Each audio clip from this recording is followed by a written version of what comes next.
Welcome into the NFL opening line report, week number 13. I am Drew Martin, joined as always by Teddy Covers at Teddy_Covers on Twitter. We're getting you on the right side of some of these moves, both sides and totals. Without further ado, Teddy, welcome on in. Happy Monday morning to you, buddy. Hey, great to be here, Drew. And of course, Thanksgiving week, man, there's nothing like it when it comes to betting on football. There's something about this week. Christmas doesn't touch it. New Year's doesn't touch it. Thanksgiving week is like the ultimate NFL week. So hopefully we'll be able to get you some good info today and get you on some of the right sides of these line moves, because obviously Monday morning, we know what's going on. The markets are moving. Let's see if we can take advantage. There are some games moving here. And guys, it's a condensed week. Usually we just have that one Thursday game. We actually got 3 of them this week. We got a game on Friday as well. And then, of course, the Sunday slate and Monday nighters. We'll be hitting that here on today's show. We do have the Baltimore Ravens, LA Chargers up here, Teddy. -2 and a hook, -3. That's the Ravens is the road favorite, 51 being the total. Just quickly, Monday Night Football, did you want to throw anything out? Yeah, so this line really is a split line. All right. If you want the Ravens, you can find a 2.5. They're widely available. If you want the Chargers, you can find a +3. They're certainly out there. Not as widely available as they were at the open, but this is key to winning your bets. All right. Laying 2.5, taking 3, that matters. Over the long term, that matters a lot. So I don't know if the line's going to close 2.5 or 3. I really don't. It may close different at different books. We've seen a fair bit of Chargers support, but not overwhelming Chargers support. And we've seen some buyback once it went back to 2.5. Once it was 2.5 across the board, we've seen people bet up a Baltimore back to -3. So I really don't know where this side is going. And I couldn't tell you if it's going to close 2.5 or 3, and it may well close split. From a total standpoint, I mean, we've seen a little bit of over money. Not surprising. Baltimore's been something of an over team this year, despite what we saw last week against Pittsburgh. Total 50.5, 51 right now. And again, we're talking about an opener 47, 47.5. But all that money moved earlier in the week. At the current number, it's not going higher than 51. I'll put it at that. So if you want under, 51 is a good number to get. If you want over, well, you can find 50.5 as we speak. Great start here, Teddy, as we're going to open it up, opening line report style here. Thanksgiving Day, Thursday, November 28th. We get 305, 306, Chicago and Detroit, Teddy. First game up for the week. We are seeing the Lions. Man, talk about a money printer. Detroit Lions, probably the most profitable team in North American sports over the last couple of years. -10 in the hook. Home favorites, 48.5 being the total. Bears at Lions from the Motor City to kick off the week here, TC. So if you watch the show every week, you already know the drill. I'm going to give you 4 sets of lines. This is your first time watching or you're not familiar with the Wager Talk NFL opening line report. This is what I do. I'll give you the look-ahead line from last week. All right, that's a bettable line. I use the Westgate Superbook numbers. Other books have them, but I use the Westgate numbers. A bettable line from last week on this game so we can see how much the one result affected the point spread. I'm going to give you my power rating number for these two teams. Power rating number does not factor in situations at all. It's just Team A, Team B, home field. I'm going to give you the opener from last night, and I'll call it the consensus opener. I track 5 different books at the open, and what I consider the consensus opener, I usually put it up. I usually write these down around halftime of the Sunday night football game, and then we'll talk about where the money has come from that opener, what the lines are doing this morning. So Bears and Lions, look-ahead line. Detroit -11.5, total 49.5. My powering number, Detroit -12.5. I've got the Lions 2 points better than any team in the league right now. Baltimore, Buffalo, KC, whoever you want to have as the second best team. I've got Detroit nearly a field goal better than anybody else. That's why I'm at 12.5. And I've done that because the Lions are a team I don't want to step in front of. And when my powering number says don't step in front of them, I'm not going to do it. Line open 10.5, 48 last night. And yes, we're looking at 10.5, 48 this morning. Detroit is a special team. All right. They're certainly a special regular season team. What we're seeing from the Lions is that type of week in, week out, you can rely on this team type of, of football. And of course, Detroit's been spot proof. They've been, we're going to blow them out in the first half and then, we're not letting them get back in the second half, continuing to put the pedal to the metal. Detroit's been a money printing machine, and the books are getting buried with Lions money every week. So Thanksgiving Day, you're not getting a whole lot of point spread bargains for Detroit at minus 10.5, even though my number is 12.5. And of course, they played this complimentary football. Look at the first downs the last 2 weeks: 38-10 versus the Jags.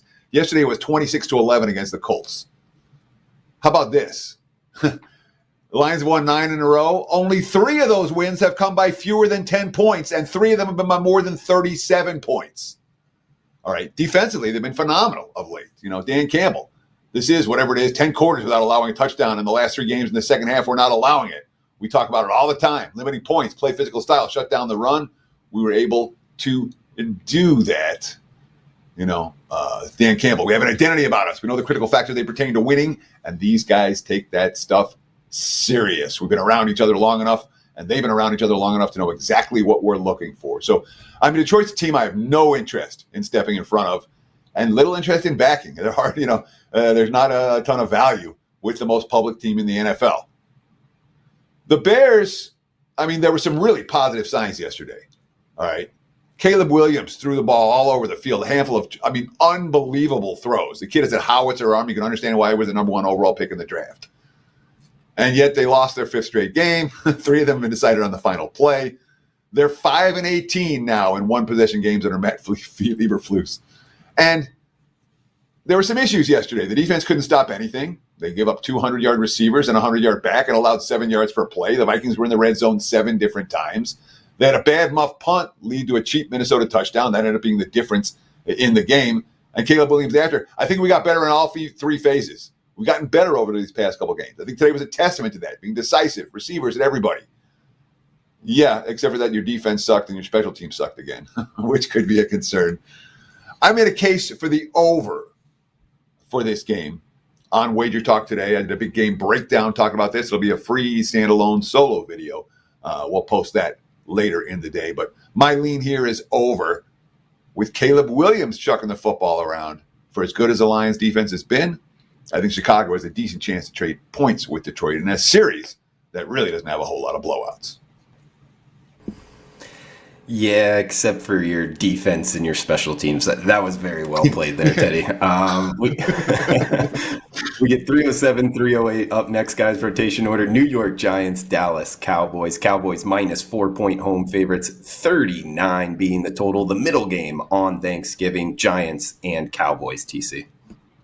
Yeah, look ahead line, Dallas minus 2, total 41.5. My powering number, Dallas minus 5.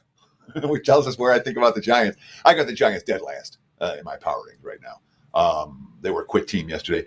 Markets opened 3.5 and 38 last night. We're seeing 4s and even some 4.5 starting to pop up for Dallas this morning, despite the fact the Cowboys haven't won a home game and I don't even know how long. And they trailed by 20 or more in their last 6 home games now? Although the Giants offense isn't good enough to do that. Nonetheless, we have seen over money. We have seen Dallas money. And look, Tommy DeVito's not an NFL starting quarterback. Everybody knows this already. But what we saw yesterday was not just Tommy DeVito stinking. It was a team that quit.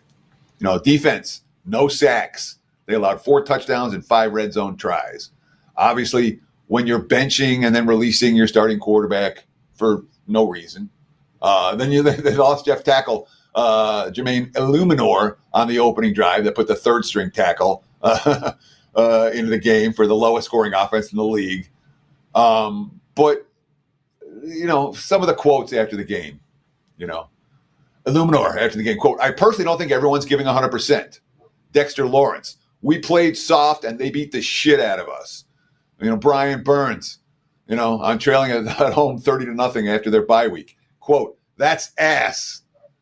Malik Neighbors, the rookies, throwing shots after the game. Go out there first. He didn't get a target in the first half, by the way.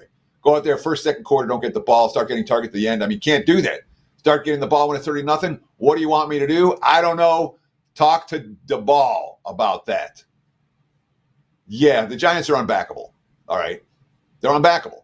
They're the coach will be gone. The quarterback will be gone. They showed on the field they quit. They're on a short week with travel. Not my money. I'll put it that way. Meanwhile, the Cowboys played the drunkest 4th quarter of the year yesterday. This is a team that has more than $100 million in salary cap space on injured reserve right now. Dak Prescott, DeMarcus Lawrence, Zach Martin, Trayvon Diggs, Brandon Cooks. Their best offensive lineman, Tyler Smith, was ruled out.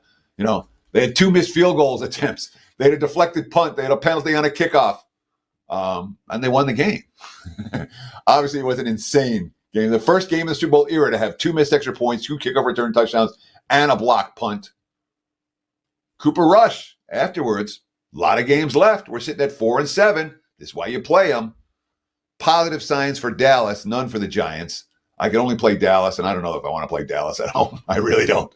So I can understand why the early money's come for the Cowboys, but I'm not convinced they're a team that we want to lay points with. Again, Dallas really did their best to let Washington get back in the game yesterday.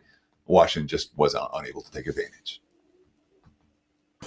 Teddy, we've got one game left here on Thursday, 309, 310, as the viewers and a lot of people out there are going to be cozy in their couch, likely on Thanksgiving night. We get Miami and Green Bay, 47 in the hook. Packers -3. There is -3.5 out there as the home favorite. Hey, the Dolphins have been playing good football, but heading up north this time of year, hey, as a lifelong Dolphins fan, Teddy, that doesn't always work out well. I'll throw it over to you, Dolphins and Packers to end Thanksgiving night.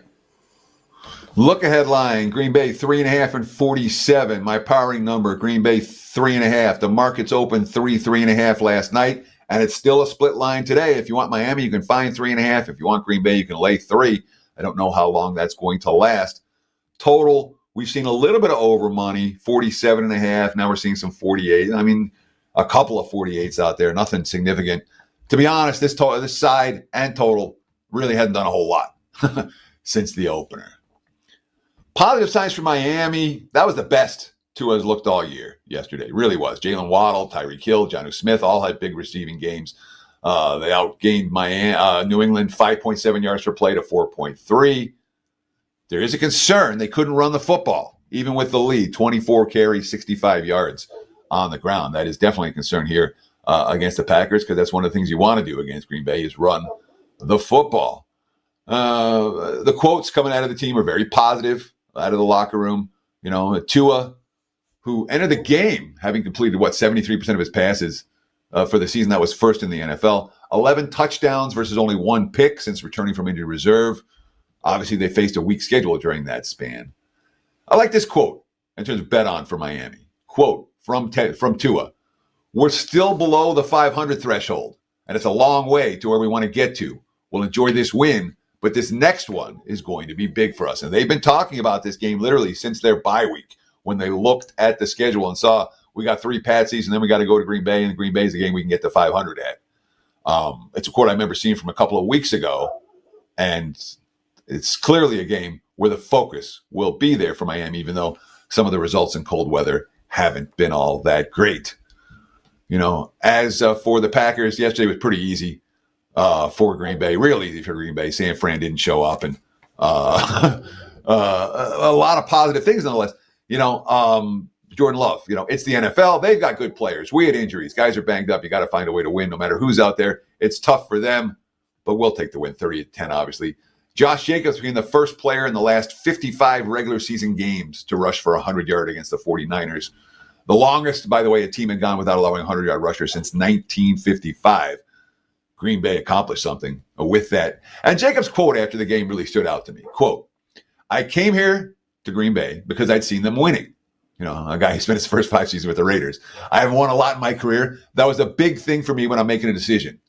Not only that, man, being around these guys, seeing how hungry they are, seeing how much pros they are on a day-to-day basis, and how much it means to them, man, it makes me want to play harder. It makes me want to give everything I have. Certainly there's some positive chemistry in the Packers locker room right now, a team that's playing with some confidence. Teddy, I'll wait for questions at the end, except for this one specific, because it's due to this game. I'm seeing 30 degrees, snow showers, wind 10 to 15 miles an hour at Green Bay on Thursday. How does that affect your handicap? Because for me as a Dolphin, lifelong watching this team, it affects it a lot, actually. So it was a couple years ago that Miami had to go up to Buffalo for the playoff game. And again, It was nasty. And they threw the football around. They were in that game the whole way. They lost, I think, by a field goal at the end. Don't wire to wire the cover. Dolphins teams from when you were a kid are not this Dolphins team. Fair enough. All right, we'll turn the page. Black Friday, November 29th, Las Vegas and Kansas City. So we get a divisional rivalry game here, Black Friday. 42 being the total, minus 13. That's the Chiefs as the home favorite in Arrowhead. And I apologize. I'm going to look at this. I can't tell if I wrote a 40. I think it's a 44. I can't tell what the freaking total is for this game, the opener. I'm sorry. Yeah, I'm it's either a 41 or a the 44. Opener. No, it's 44. That's right. 12.5, 44 was a look-ahead line here, Kansas City and the Raiders. My powering number is also 12.5. The market's open 13 and 42.5 last night, and that's basically where we're sitting today. There were some, for Kansas City, some positive signs yesterday. 6.3 yards per carry for the Chiefs. That's impressive. 7.3 yards per pass attempts. Although Mahomes was sacked 5 times. Noah Gray was their leading receiver. That's not what you want. Patrick Mahomes, 21st game-winning drive in his career. KC has won a game decided in the final seconds 5 times this season. 8 of their wins this year. What do they have? 10 wins? 8 of the 10 have come by 1-score margins. They're not an easy team to lay any price with. Patrick Mahomes after the game. You always want to have some blowouts to be a little calmer in the fourth quarter, but I always said it could be a good thing knowing when you get to the playoffs later in the season, knowing you've been in these moments before and know how to attack it play by play and not making it too big of the moment. But I would say this more than anyone. I would love to win a game, not by the very last play. And I think there is some urgency for KC in that regard. Can we lay this price? I can't lay 2 touchdowns or asking the Chiefs to win by 2 touchdowns. They're just not winning that game. They haven't won that game way all year. They didn't win that way last year. Playing on a short week, I'm not going to ask them to do it. So do you want the Raiders? Hell no. When you have the most giveaways in the NFL and the fewest takeaways in the NFL, that's a bad combo. They came into yesterday's game at minus 15 in turnovers. Only 5 takeaways. That's number 32. 20 giveaways. That's the number 30. So there are 2 teams, I think, at 21 or something. And, of course, yesterday the defense forced no turnovers. The offense turned it over twice. The quarterbacks got sacked 5 times. Gardner Minshew left the game. It looks like he's a broken collarbone. Aiden O'Connell's coming off IR. And they have Desmond Ridder. Desmond Ridder's quote, "I've been here almost a month, and now I feel confident with the offense. I'm ready to go." Of course, he was 5 of 10 for 64 yards and lost a fumble on a sack. So whatever the situation may be, it's not up to me. It's up to the higher power, but I'm ready for any situation they may be. Desmond Ridder's not going to beat Kansas City. So, right. So then you have Aiden O'Connell. All right. Aiden O'Connell's a guy who has been on injured reserve all year, who was okay for Las Vegas as a rookie last year, but certainly no one who's going to transform the franchise. And he lost the job. He didn't win the job in camp. He lost the job to Gardner Minshew in camp, which tells us about where Aiden O'Connell, who has been on IR with a thumb injury. Antonio Pierce, quote, "We're going to need somebody, right? We're running out of quarterbacks too now, so we'll see what happens." But obviously it looks like O'Connell's getting better. He threw a little bit in practice this week. Obviously we got a short week, play on Friday, travel on Thursday, so we'll have to make that decision very quickly. I'm not sure that O'Connell or Ridder is going to move the needle on the point spread between the two. That being said, I mean, riddled with injuries. They played the game without their top 2 running backs. They're both starters at cornerback. They're missing 2 on the defensive line. They missed a safety. They've lost 7 consecutive games. The Raiders have. That's their longest skid since 2017. And yet the quotes, Max Crosby, quote, "I never doubt the mindset of everybody in that locker room. Everyone shows up every day with the mindset to get better. That's all you can ask for." Sean Payton, after beating Vegas yesterday, quote, "Credit Vegas. They came out and had some fire about them, but they lost. That may well happen here as well." Turning the page to Sunday, December 1st. Welcome to the month of December. 10 a.m. Pacific kicks up first. 461, 462, Tennessee and Washington. We are seeing Washington minus 5 in the hook as the home favorite. 44.5 being the total. Tennessee at Washington, top of the card on Sunday in our nation's capital, Teddy. Yeah, let me give you guys some promos before we get into here. Obviously, it's Thanksgiving week, and Thanksgiving week's an insane betting week. It's like the ultimate NFL betting week. It really is. It's a lot of fun.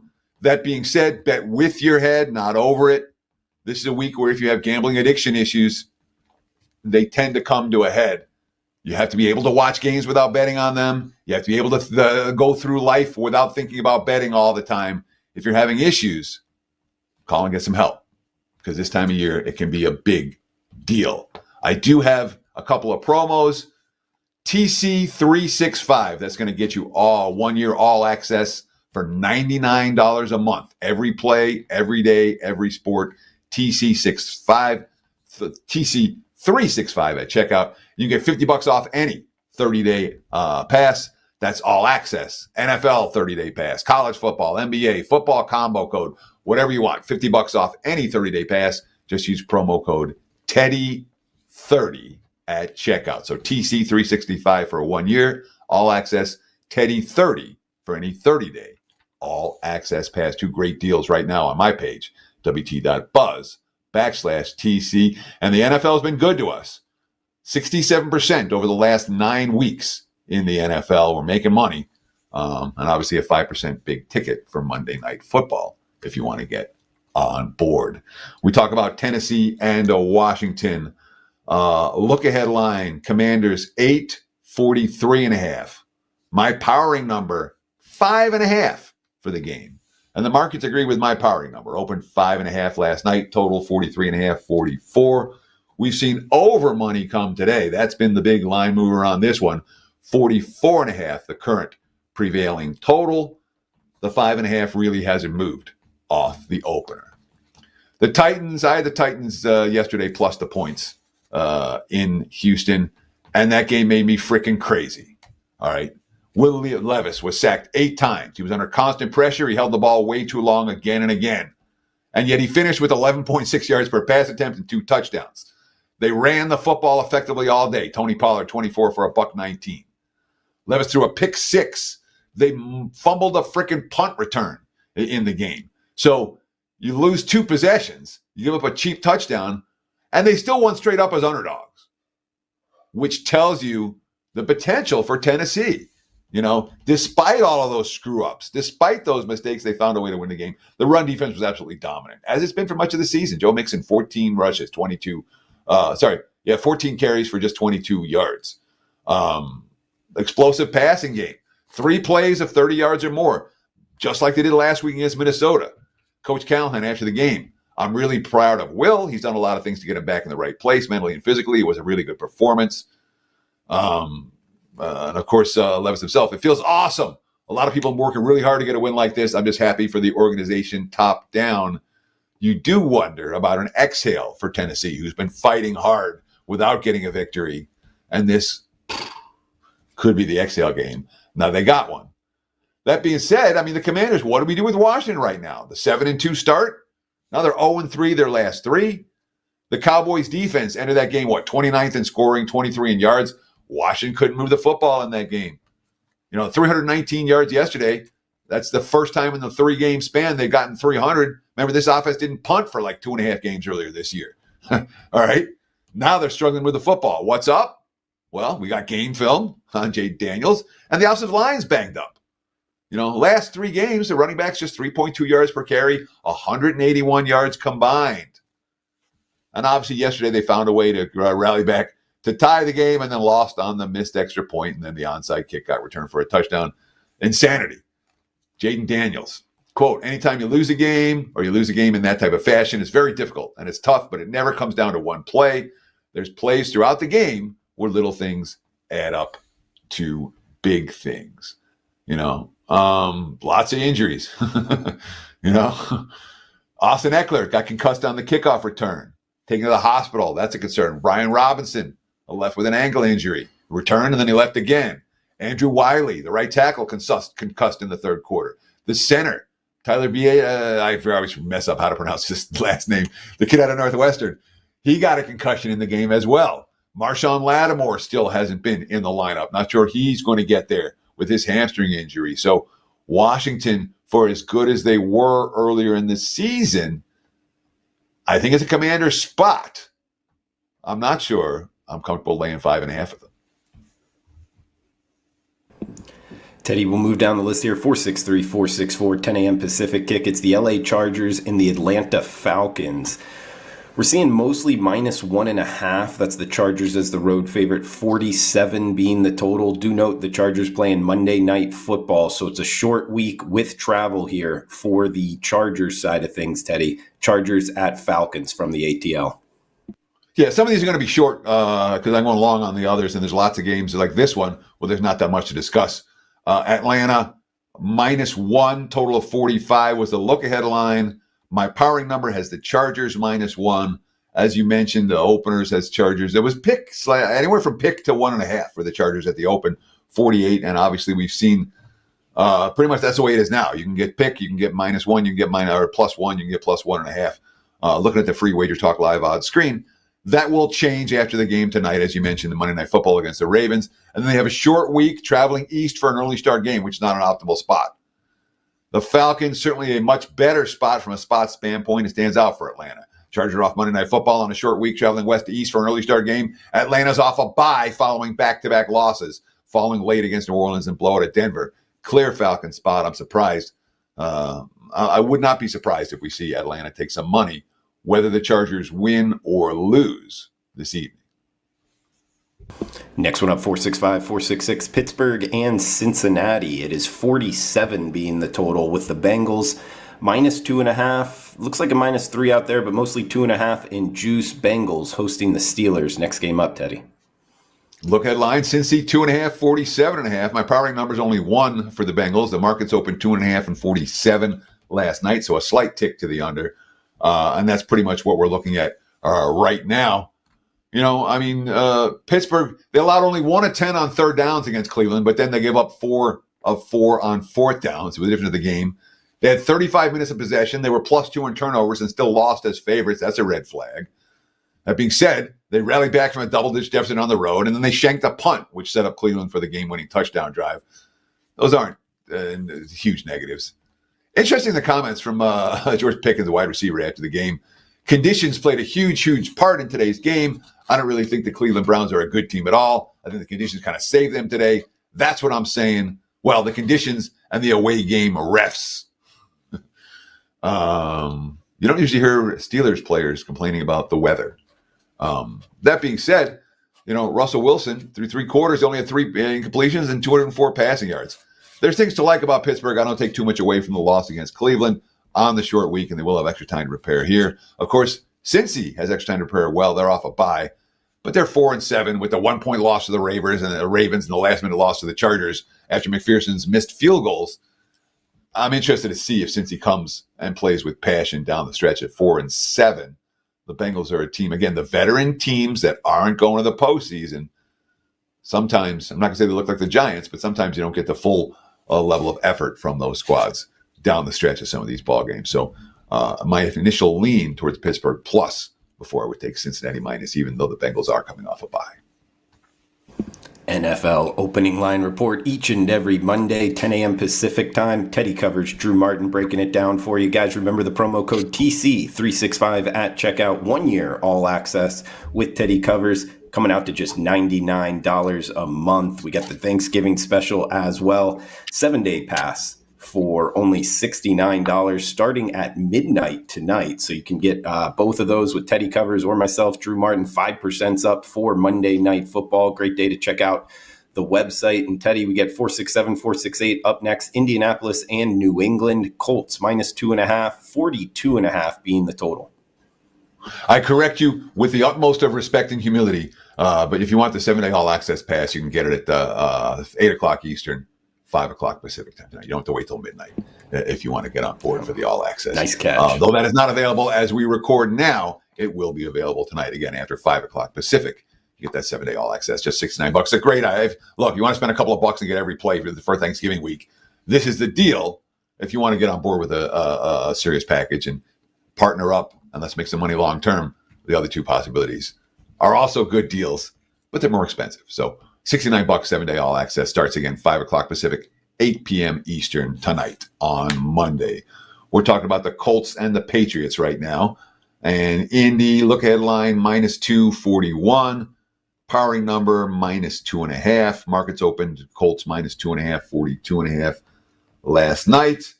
And we're seeing threes pop and 2.5 with juice just about everywhere right now for Indy. New England total isn't doing anything, still sitting at 42.5, but we have seen some Colts money for this ball game. And I'm not surprised. The Colts had a rough day yesterday against Detroit. Jonathan Taylor, just 11 carries for 35 yards. They couldn't run. Anthony Richardson, 17 incompletes to 11 completes. That's not going to get it done against elite teams. They were out first down, 26-11. They were flagged for a season high 8 offensive penalties. First loss in which Indy hadn't committed a turnover, didn't commit a single turnover since they lost to the Raiders on January 2nd, 2022. And the Colts have now lost 4 of their last 5 games. And the only win came in come-from-behind fashion against the Jets, not the most confident team right now. That being said, they faced the Lions, the Bills, the Vikings, the Texans. Nothing to be shamed with any of those losses.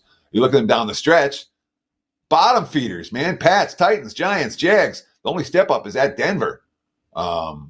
Indy, a team that has potential to make some noise down the stretch despite their recent struggles, given that schedule.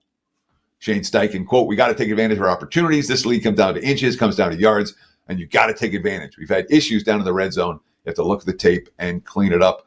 The Colts certainly didn't play a clean game yesterday. The Patriots, they played competitively in each of the last 4 games. Remember when Mayo called out the team for playing soft? Was that in Munich or when they were over in Europe? And then since then, they played 4 solid games. Not yesterday. Yesterday they got bombed. They had 9 penalties in the first half. And if they can't run, they can't win. Ramondre Stevenson, Antonio Gibson combined 14 carries, 44 yards, and 42 dropbacks with the rookie QB. That's a 3-to-1 ratio of pass attempts to running back attempts. That's not what New England can't win that way. Yards per play, 4.3 to 5.7. The offense didn't even get to the red zone. And don't be fooled by the final score. Their last touchdown came on a 63-yard fumble return with the backup quarterback in for Miami on his first handoff that Christian Gonzalez returned. This offense didn't work yesterday. The defense didn't work. Now New England has clinched their 3rd straight season below 500 for the first time since 91 to 93. A couple of quotes worth noting. Drake May, I always say I hate losing more than I like to win. We got our butts whipped today, and it's only up from here. We got a bright future and the right players in there for the Patriots. So trying to put a positive sign on it. Jared Mayo, quote, "Once those guys cross the white lines, there's nothing I can do for them. There's nothing any coach can do for them. It's my job to continue to prepare not only them, but our coaches as well." Yeah, no surprise here if this line gets to 3 everywhere. If you like Indy, I bet it's sooner rather than later. Couple early kicks up next. Houston and Jacksonville, -5 flat. That's the Texans as the road favorite. 43 being the total in North Florida, TC.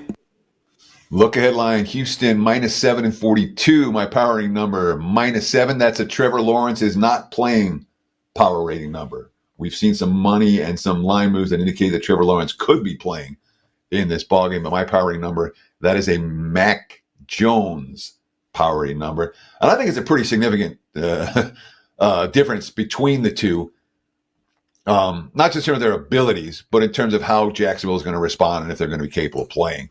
I want no part of them with Mac Jones behind center. If Trevor Lawrence plays, maybe we see some signs in that ballgame. Anyhow, the market's opened 5.5, 6 last night, total of 43. And as I mentioned, we're seeing 5s with some 5.5s this morning. It will move.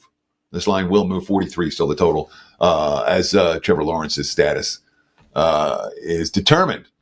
As for Houston, Houston's been they're not a team to lay a touchdown with. 12 of their last 15 wins have come by a TD or less. So when they win, they don't win by margin. Certainly not division games. That hasn't been a win by margin scenario for the Houston Texans. They had 0 rushing first downs yesterday, only 12 first downs in the game. They had a pick 6 and recovered a fumble and still lost of a fumble punt and still lost straight up as a favorite. The defense forced 3 turnovers. They won the turnover battle, and they still lost straight up as a favorite. Penalties have been a problem. 11 penalties again. Kai Fairburn obviously missed a 28-yard field goal to tie, and then a safety at the very end to make the 5-point decision. CJ Stroud, quote, "It's no secret that I have been playing well. I've got to be harder on myself.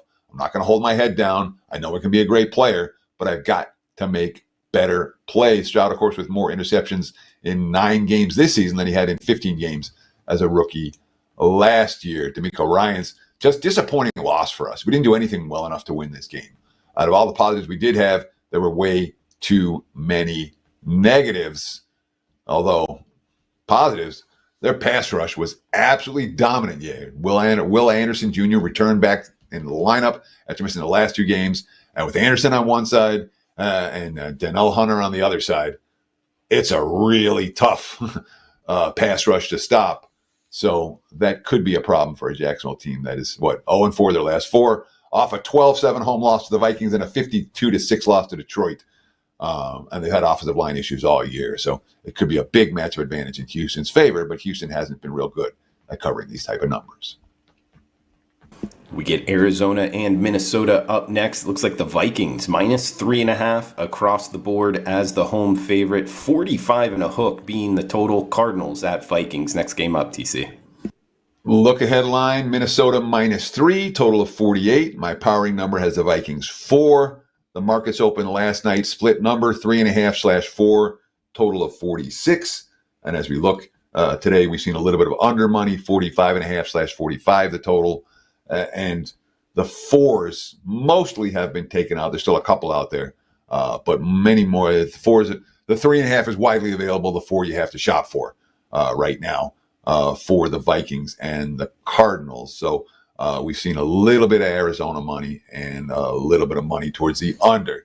And the Cardinals offense didn't really work yesterday. Kyler Murray got sacked 5 times. James Conner and Trey Benson just 11 carries for 26 yards on the ground. The offensive line didn't hold up well. They had 0 rushing first downs. Another team without a single rushing first down yesterday. They went 0 for 2 in the red zone. Arizona had converted 16 straight touchdown tries in goal-to-go situations coming into yesterday's game and settled for field goals in that regard. Kyler Murray, quote, obviously it's a hostile environment. We just didn't execute at a high enough level to win that game. So it's an emergency for Arizona after stinking yesterday. Minnesota did some real nice things. They blew an 11-point lead in the final 22 seconds of regulation. That always comes with an onside kick recovery. Sam Darnold, you're expecting to recover the onside kick and then just take some knees. So your mindset is you got to get ready to go back out there and execute at a high level. And I feel like our offense did a really good job of that, obviously, in overtime. They had 7 trips to the red zone on offense, 7.0 yards per play on offense. Defense only gave up 5.5. Justin Jefferson completely shut down yesterday. He had 1 catch going into OT, finished with 2 catches for 27 yards. What happened? Jordan Addison, 100 receiving yards. TJ Hawkinson, 100 receiving yards. Aaron Jones, 106 on the ground. That's positive. When your best player gets shut down and you move the football all around with a bunch of other guys stepping up, Kevin O'Connell, quote, football's a game where you got to be able to respond. It's never going to be perfect. This group is a special group, and it's a road win in the NFC North, and I'm really proud of our team. Got to worry about Minnesota potentially being a little fat and happy as well against a non-divisional foe. Last early kick up next, guys, 10 a.m. Pacific here. It's the Seattle Seahawks and the New York Jets. We are seeing 41 as the total and -1.5 to as high as -2.5 here. That is the Seahawks as the road favorite. Early kick, West Coast to East Coast here. Seattle at the New York Jets, Teddy. Yeah, the Westgate had the Jets as 1-point favorites on the look-ahead line. Total 43.5.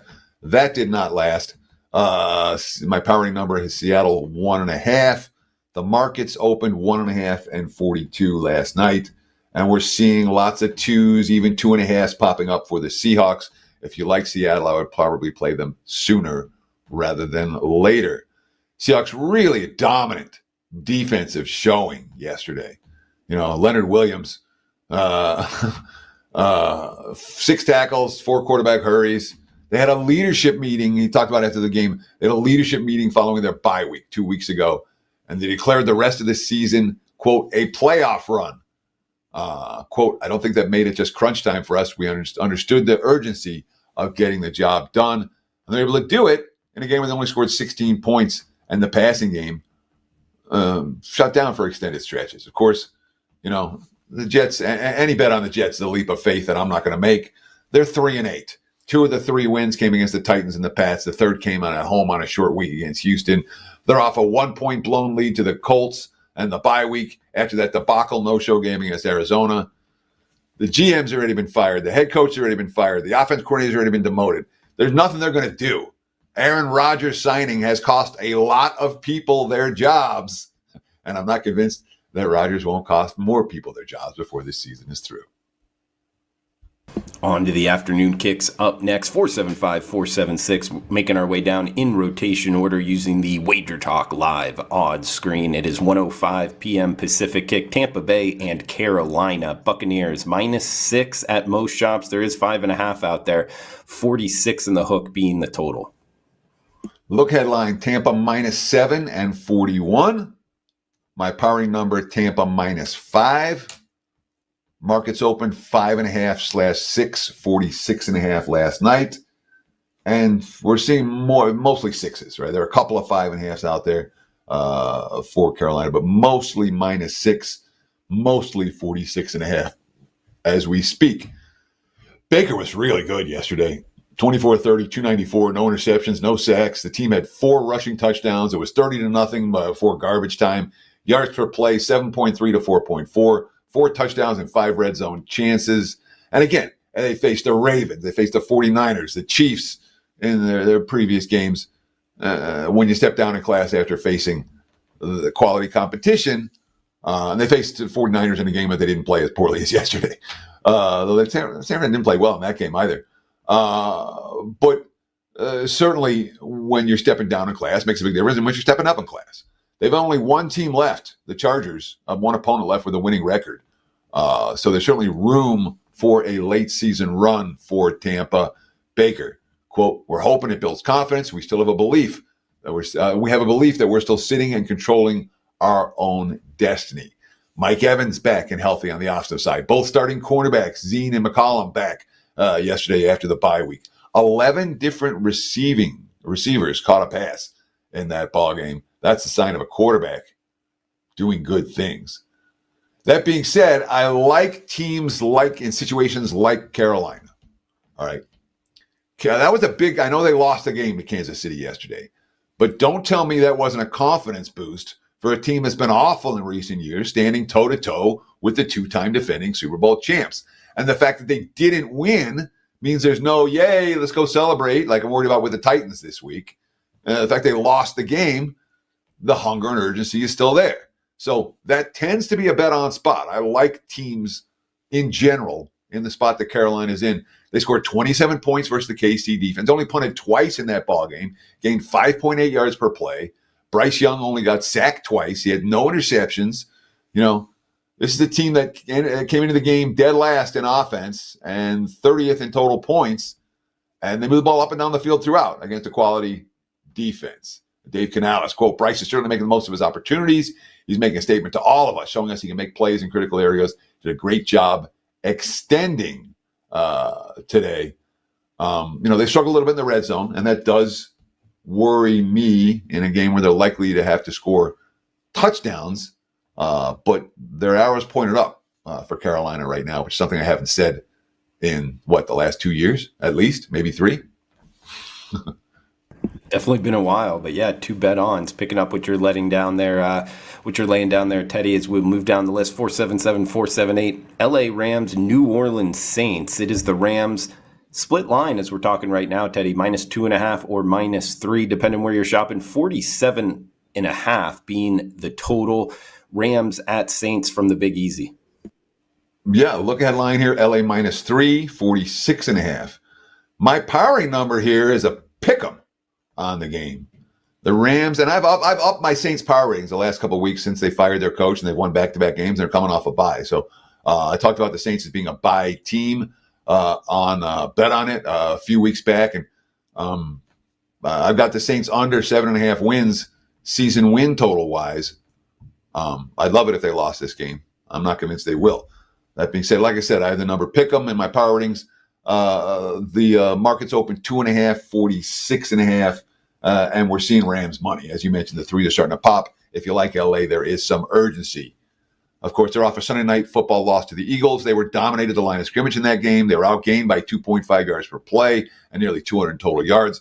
Stafford took 5 sacks. The Rams went 0 of 8 on third downs, and they were only competitive in the game because they went 3 of 3 on fourth downs. That being said, I'm not going to compare the Saints in the trenches to the Rams, to the Eagles in the trenches. And even with the Rams' struggles, look, the NFC West, anyone can take this division. Last place teams 5-6, first place team 6-5, 1 game separating. So there's certainly, even off the loss, some urgency for the Rams. The Saints are off back-to-back wins, Falcons and Browns, and a bye week. They too are still alive in a weak division. So both of these teams with a lot to play for. There will be some urgency in this ballgame. Loser is going to be in a little bit of trouble when it comes to staying alive. Although the Saints have already lost 7 games in a row this year, they're not. They're trying to get back into a position where they're relevant. Good game. Next one up, 479-480 afternoon kick. The last one we're talking here with a situational handicap schedule-wise. We get Philadelphia and Baltimore, both teams traveling west to east. Baltimore at home -2.5, 50.5 being the total. I say west to east because you just mentioned the Eagles Sunday night football, and we get the Ravens Monday night football. Either way, it's Eagles at Ravens -2.5 here, TC. Look ahead line here, Baltimore -3, 51.5. My powering number, only 2.5 for the Ravens. I've got a fair bit of respect for Philadelphia. We're seeing 3s and 50.5s. And last night, although that wasn't a mature market, today we're seeing 2.5s and 50.5. So we've seen the Eagles get a little bit of respect off of yesterday's win, driving that number off the key number of 3. As you mentioned, situational spots. Philly off the Sunday night football win against LA. They've got a 7-game winning streak. They're on coast-to-coast travel. Some impressive stuff. Yes. When Saquon does what he did and the team rushes for 314 yards and you're outgaining them 7.1 to 4.9. And some of that was the last run of the game, that final touchdown for Philly. But, when the Eagles get their act together, they're a really good team. So is Baltimore, obviously, the Monday Night Football. And now if the Ravens lose tonight, it's going to be back-to-back losses for Baltimore. So you talk about a sense of urgency. If they win tonight, it's a short week off a satisfying win. So I think the handicap of this game changes pretty dramatically based on Baltimore winning or losing this evening. I think they're more bet on if they lose than they will be if they win, which means that it's not a scenario where you're going to bet both. Sometimes you're like, okay, if you like Baltimore tonight, bet them twice.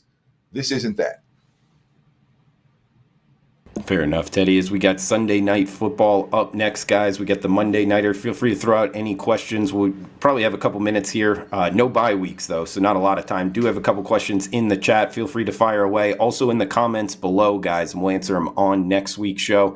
We get San Francisco and Buffalo here, Teddy. 45.5, 46 being the total. We're seeing the Bills -7. There is 6.5 out there as the home favorite Sunday night football. Yeah, look, and guys, I appreciate all the comments. We really love the questions. We get into the chat every week, or in the comment section every week, and reply to as many. I try to reply to everyone that takes the time to comment. Although Thanksgiving week, I can't promise that's going to happen. It's a busy week, and I got to travel in and out of Vegas, so I'm not looking forward. Well, I'm looking forward to seeing my family. I'm not looking forward to the travel for this weekend. So I was the only idiot yesterday that had the money on San Fran. I advise my clients to do the same. It's as dumb a bet as I'll have all year. And it was never, they never had a chance in the game. It was over early. It wasn't anything you had to sweat. Look headline, Buffalo 3.5, 47. My powering number, Buffalo -7. The market's open 6.5/7, 46 last night. And that's still where they are today, 6.5, mostly 7s out there. There are a handful of 6.5s. That was a pretty dispiriting loss for San Fran yesterday. 16 carries, 44 yards. They couldn't run the football. 15 missed tackles before halftime with their backup quarterback in. That's the most in the NFL this season and a half. That's not a team that's dialed in and ready to play. They couldn't stop the run. Josh Jacobs, 3 rushing touchdowns, 169 yards on the ground total. I talked earlier in the show about how the defense hadn't allowed a 100-yard rusher in 55 games. Well, they did yesterday. The defense allowed 5 touchdowns and 5 red zone opportunities. They're without Brock Purdy, who may play this week. We'll have to see. They're without Trent Williams. He may play this week. We'll have to see. They're without Nick Bosa. He may play this week. We'll have to see. But San Fran got their asses kicked yesterday. Fred Warner. That's probably one of the worst ones I've been a part of. It is embarrassing. You got to take it on the chin, take it like a man, and move on. Of course, this is a 49ers defense. We think back to last year. They beat the Packers in the postseason last year. They only have 4 defensive players on the field who played in that game. You know, Warner, Gibson, Beal, and Noir. That's it. So there's certainly some. Look, San Fran was supposed to be competing for a Super Bowl, and now they're in last place.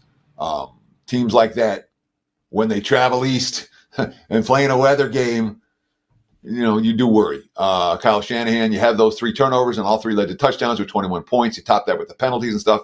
That's how you got embarrassed like that. So maybe it's a bounce back spot for San Fran. Maybe they get a bunch of guys back healthy this week. They were certainly embarrassed in the loss to Green Bay. That's as bad as I've seen the 49ers play in quite some time. The Bills, not a bet on spot here. They're off that satisfying win against Kansas City. They have a 6-game winning streak and a bye week. That's exhale. That's let's go party.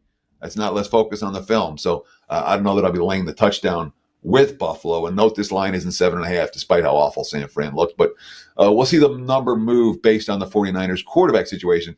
Not that Allen was awful yesterday, Brandon Allen. But they're better with Brock Purdy. And any team's better with the starter than they are with the backup. Guys, we get the Monday Night Football. This is December 2nd. Cleveland and Denver. It is Broncos -5.5 behind Bo Nix and company. 42 being the total. Browns at Broncos from a mile high here, DC. Yeah, look at this adjustment. Look ahead line. Denver -7.5. 41.5. My powering number is 6. The market's open 5.5. 41.5. And we're seeing 42s this morning, so a little bit of over money. But the look at of 7.5 for Denver, threw the key number of 7 down to 5.5. That speaks volumes about what the Browns did on Thursday Night Football, and perhaps their extra time to prepare for this one. But again, remember, Cleveland went 1 of 10 on third downs and 4 of 4 on fourth to beat the Steelers. They only had 25 minutes of possession. They were -2 in turnovers. They still won straight up. I think that speaks something about Pittsburgh and the spot that Pittsburgh was in. And of course, you got the Jameis Winston experiences. That was a back-breaking interception late in the fourth quarter. All right, you can't throw that pick, and yet when all's said and done, third quality start in 4 games since taking over behind center, and they found a way to win the ball game. So you're gonna get mistakes with Winston every time, and you're gonna get some big plays. As for Denver, offense didn't turn the ball over against yesterday. Cortland Sutton, another big game. He's officially Bo Nix's go-to guy. They didn't run the football, only 2.8 yards per rush, but they avoided mistakes. Sean Payton, a year ago, we don't win that game. It wasn't our best, but it was good enough. We're on to the next one. We have a lot to clean up. It was good to handle these guys for a second time. Cortland Sutton after the game, quote, "I think the tide is turning. Denver's 7-5 right now. The Broncos are in a spot where we want to be. Back in the AFC West. I think it's an exciting spot to be in. Job's not finished." Denver, 5 tries a favorite this year, 5-0 against the spread. They've been very good in this role. Got a couple minutes here, guys, for some questions in the comments below. Fire away. We'll answer them on next week's show. Also, anybody watching live, fire away in the live chat. We got Birdie in the house. Does Teddy's power rating have home field into it? Just wondering if his neutral number would be the Steelers -1. My power rating, depending on the home field, I get from 1 to 2 points. The majority of teams, I give 1.5 for home field edge.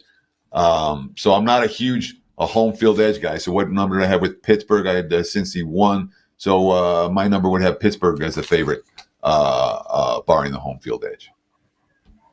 Teddy, you were talking about Baltimore and LA tonight, -2.5, -3. It might end as a split line. I've noticed usually, particularly with marquee games and in the NFL, I wouldn't think they would kind of close, at kickoff as a split line. But do you normally see that, or will it go to 2.5 or 3 at most shops by kickoff? Do we normally see that? No. Does it happen sometimes? Yes. It's not unheard of.